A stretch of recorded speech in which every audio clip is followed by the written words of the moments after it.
Ako po si Capric Villaflor. Kami po sa Barangay Piñahan ay lubos nagpapasalamat sa ating mahal na Senator Amy Marcos. Mula po sa Barangay Piñahan, kami po ay lubos na nagpapasalamat sa po ng aking mga kasamahan, sa aking mga konseyo at aking mga SK chairman. Meron po siya rito mga good packs at mga pakain po para sa mga nasunugan.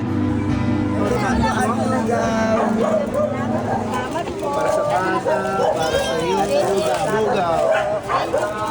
Ako po si Lea Figueroa, isang residente ng Nia Road na isa sa nasunugan po dito sa Quezon City.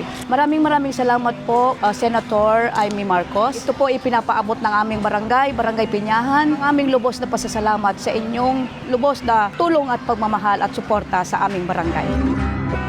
Ako po si Orlando Iris, isa po ako sa mga nasunugan sa Nia Road, Barangay Piñahan. Nagpapasalamat po ako kay Senator Amy Marcos sa pagpunta niya rito sa aming barangay. Maraming salamat po. God bless.